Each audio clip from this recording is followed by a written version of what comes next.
Hello students, स्वागत है एक बार फिर से आप सभी का मेरी क्लास में। I am Rajesh Sharma and you are watching my channel study time by Rajesh Sharma. तो डियर स्टूडेंट्स, इस वीडियो के अंदर मैं लेकर के आया हूँ आपके लिए, यानी कक्षा 10 के स्टूडेंट्स के लिए बोर्ड परीक्षा की तैयारी के अंतर्गत हाउ टू फ्रेम क्वेश्चंस, यानी क्वेश्चन कैसे बनाएं। इस टॉपिक के ऊपर आपकी बोर्ड परीक्षा में कुछ प्रश्न आते हैं और हम आसानी के साथ बहुत ही इजीली इनको जो है बना सकते हैं। और इस वीडियो के माध्यम से हम सीखेंगे कि किस तरह हम आसानी से प्रश्न बनाएं।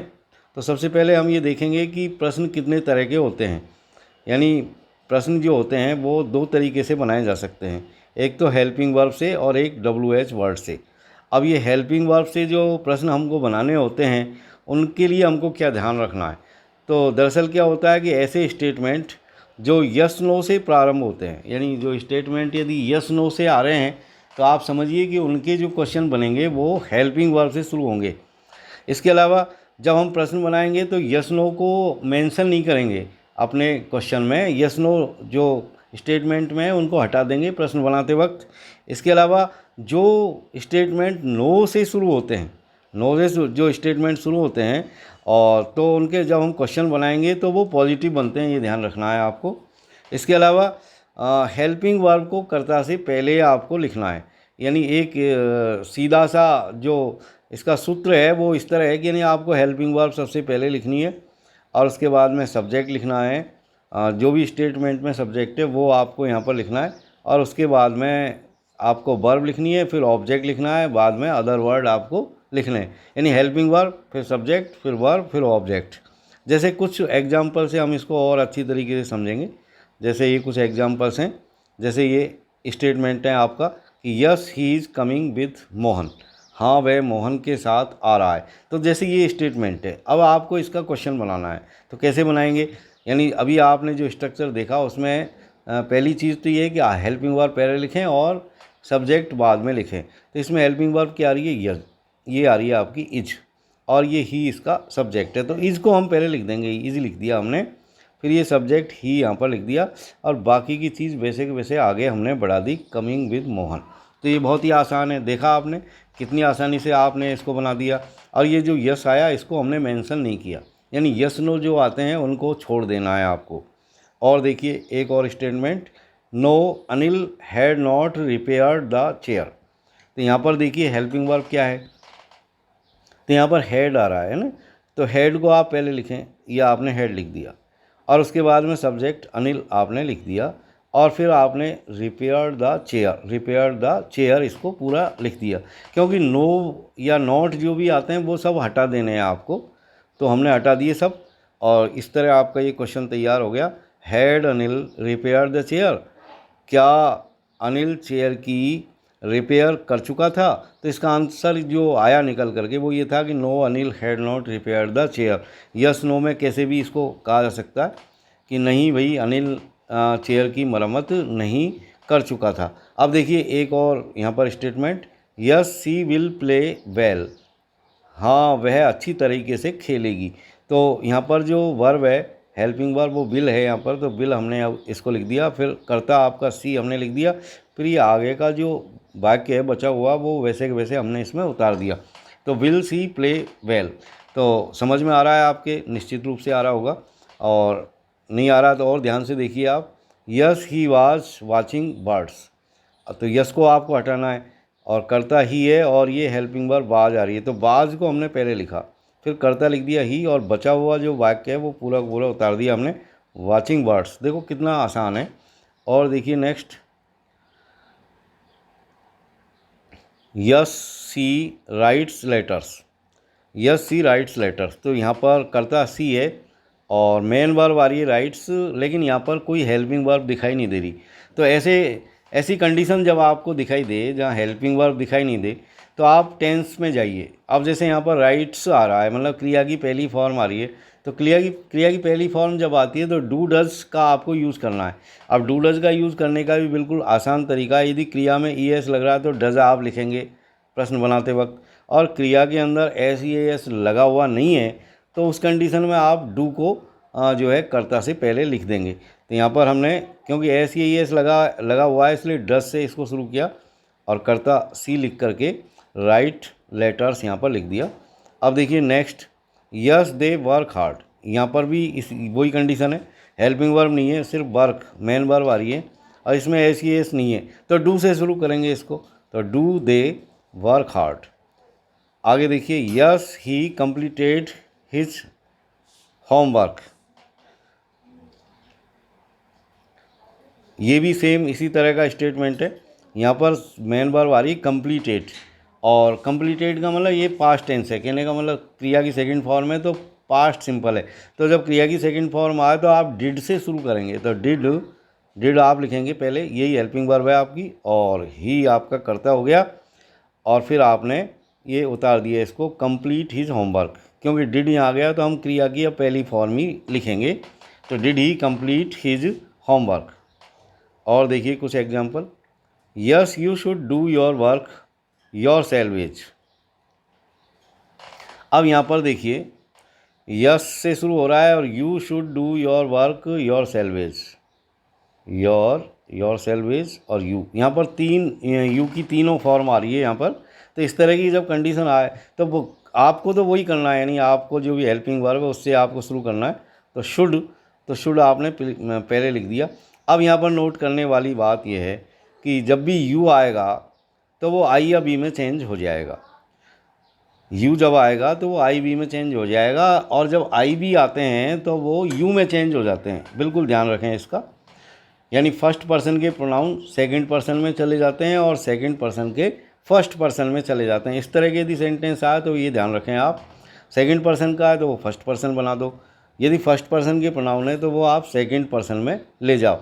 लेकिन यहाँ पर क्या है एक बात कि फर्स्ट पर्सन के अंदर एक वचन और बहुवचन की भी बात आती है, जैसे आई तो एक वचन है और बी बहुवचन है, और सेकंड पर्सन में यू एक ही वर्ड है एक वचन और बहुवचन के लिए।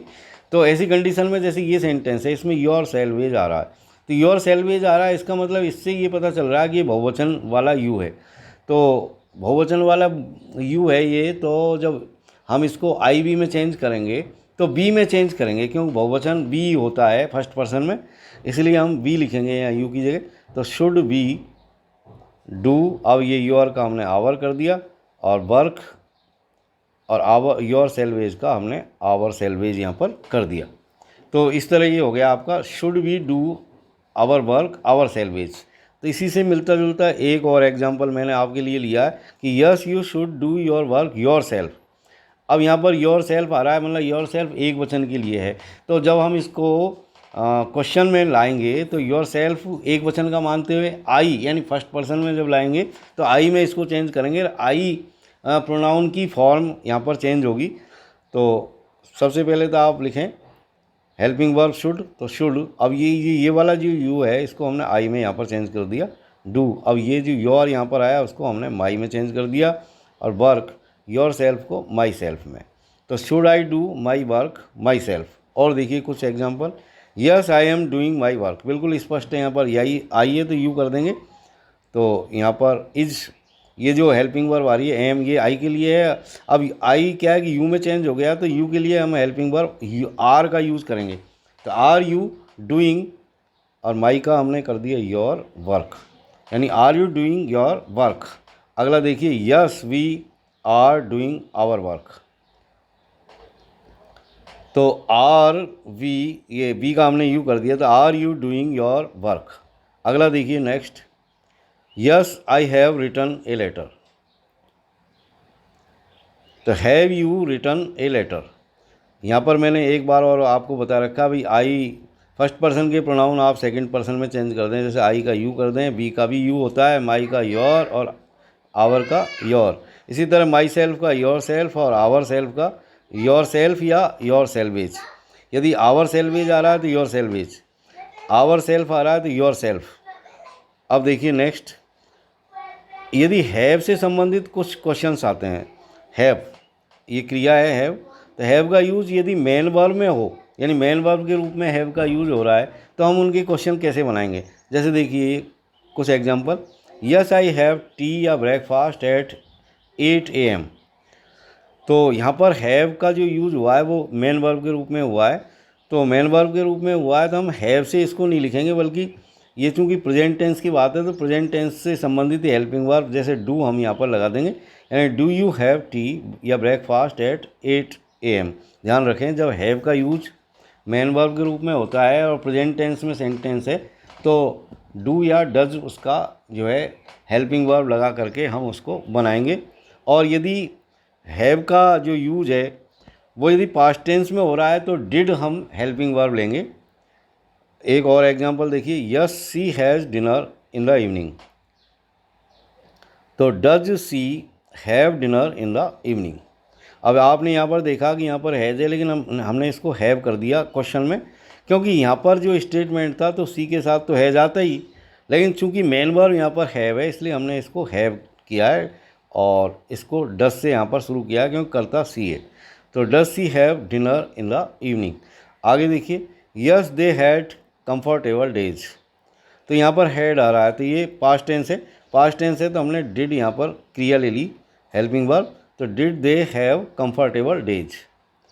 और यदि हैव का यूज हेल्पिंग वर्ब के रूप में हो रहा है तो हम कैसे बनाएंगे? हेल्पिंग वर्ब के रूप में यदि हैव का यूज हो रहा है तो उसके क्वेश्चन कैसे बनेंगे? जैसे देखिए कुछ example, yes I have put the things, तो यहाँ पर हैव का यूज जो हो रहा है वो हेल्पिंग वर्ब के रूप में हो रहा है क्योंकि यहाँ पर मेन वर्ब पुट आ रही है, तो यहाँ पर हैव हेल्पिंग वर्ब है। तो ऐसी कंडीशन में हम जो है हैव को ही, यानी क्योंकि वो हेल्पिंग वर्ब के रूप में है तो उसी को हम कर्ता के रूप में लिखेंगे, यानी कर्ता से पहले लिखेंगे। तो have you put the things. अगला देखिए, जैसे सी हैज़ गॉट, यहाँ पर गॉट मेन वर्ब है और हैज़ यहाँ पर हेल्पिंग वर्ब है, तो इसी को हम आगे ले आएंगे, has she got her pen. और यदि हैव का यूज पोजेशन के रूप में होता है, मान लीजिए अधिकार के भाव में आता है, हैव का यूज यदि अधिकार के भाव में आता है तो क्वेश्चन कैसे बनेंगे? तो ये कुछ एग्जांपल है, no Sheela has not a black dog, नहीं शीला एक काला कुत्ता नहीं रखती है, तो पोजीशन के रूप में हैज़ का यूज यहाँ पर हो रहा है। तो इसके हम क्वेश्चंस दोनों तरीके से बना सकते हैं, यानी हैज़ हैव को कर्ता से पहले लिख के या डू डज को कर्ता से पहले लिख के। जैसे has Sheela a black dog, या फिर इसको डज से भी हम बना सकते हैं, does Sheela has a black dog. आगे देखिए, जैसे एक और question, yes they have enough sweets, तो हैव दे एनफ स्वीट्स या फिर do they have enough sweets. और देखिए, जैसे आप देखिए यहाँ पर एक और example, yes everyone has a pen, तो यस को तो हटा दिया हमने और हैज़ से बनाया इसको, हैज़ एनीवन। यहाँ पर एवरीवन जो आता है स्टेटमेंट में, क्वेश्चन में वो एनीवन बन जाता है, ध्यान रखें इसका। हैज़ एनीवन ए पेन, और डज से भी हम इसको बना सकते हैं, does anyone has a pen. तो प्यारे बच्चों, आगे हम देखेंगे डू, यदि क्रिया जो आती है डू, और उसके भी दो तरीके से यूज़ होते हैं। जैसे ये जो वर्ब होती है डू, वो कभी कभी एनोमेलस यानी असामान्य रूप में प्रयुक्त होती है और कभी कभी ऑर्डिनरी यानी सामान्य फॉर्म में यूज होती है। तो दोनों ही स्थितियों में जो इंटरोगेटिव सेंटेंस बनते हैं वो अलग तरीके से बनते हैं। यानी जब हम डू का यूज जब एनोमेलस वर्ब के रूप में करते हैं, यानी असामान्य रूप में इसका जब यूज होता है, तो किस तरह हम इसके क्वेश्चन बनाएंगे। जैसे कुछ एग्जाम्पल्स हैं, जैसे देखिए पहला, no I don't sleep alone, तो इसका जब हमने बनाया तो वो डू से हम यहाँ पर बनाएंगे, तो डू यू स्लीप अलोन। आगे देखिए एक और example, no she doesn't do her work at night, तो डज से हमने इसको बनाया, does she do her work at night, यानी डू या डज से लेकर के हम इनको बना देंगे। और जब ये ऑर्डिनरी वर्ब के रूप में यूज़ होती है डू, तो इसके क्वेश्चन किस तरह हम बनाएंगे, ये एग्जांपल देखिए आप, yes she does her work, हाँ वह अपना काम करती है, तो does she do her work, यानी डू को हम फिर यहाँ पर मेन वर्ब के रूप में रखेंगे। इसी तरह देखिए, yes they do the work sincerely, तो इसको भी हमने डू लेकर के यानी हेल्पिंग वर्ब लेकर के, यानी डू यहाँ पर हेल्पिंग वर्ब का काम कर रहा है। ये वाला जो डू है, क्योंकि ऑर्डिनरी वर्ब है यहाँ पर मेन वर्ब है, तो ये मेन वर्ब के रूप में दूसरी बार हमने डू का यूज़ किया है, तो do they do the work sincerely. तो प्यारे बच्चों, इस तरीके से हम जो है प्रश्न बना सकते हैं आसानी के साथ, बिना किसी परेशानी के। और अगले वीडियो में टैग क्वेश्चन हम कैसे बनाएंगे, ये अगला टॉपिक है मेरे अगले वीडियो का। तो टैग क्वेश्चन कैसे बनाएंगे हम ये भी परीक्षा में आपके आता है। तो अगले वीडियो में हम टैग क्वेश्चंस के बारे में बात करेंगे। तब तक के लिए have a nice time. Thank you very much for watching.